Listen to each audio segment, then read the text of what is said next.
engikhulumayo nguMehleli Dube ohlala eKwale kuWard 24 njalo ngiyimember yeWard 24 Anti-Stock Theft Team. Izolo kuke kwafika ireport emapholiseni kulamadoda awayingoma kade betshontshelwe imbuzi besithi imbuzi zabo bazibona. So bathe ngokudinga kwabo imbuzi egangeni bathi basebesizwa ihloka likhala ebusuku around past 6 p.m. sokusiya kuma-7.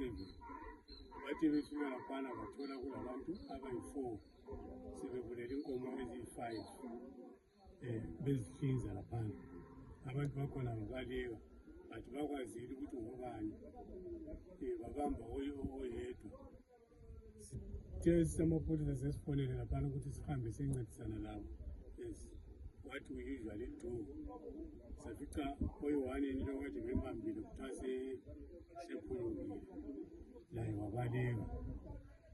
Hayi ngikhona sifika sesithola izidumbu zenkomo lezana kade zihlele. Ungakhangela ukuthi ngendlela ababulala ngayo inkomo ziyabotshwa emlonyeni ngocingo ukuthi vele ingakhali. And okuzisa ubuhlungu ukuthi khona i-drought yalast year ibinkulu kakhulu ukuthi abantu abaningi bafele zinkomo bafela zimbuzi. So khathesi nxa umuntu esithi uzama ukuthi uyahluma ngoba inkomo lezi ezingu-5 eziyi-4 zile-brain mark eyi-1 okutshengisela ukuthi zingaba zivela esibayeni somuntu munye.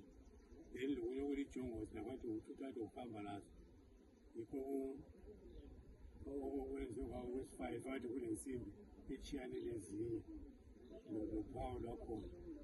Ungakhangela futhi sometime last week same problem kwatshontshwa imbuzi eDotpan ezingu-5 lazo zayebulawa kwatholakala sokuyinyama.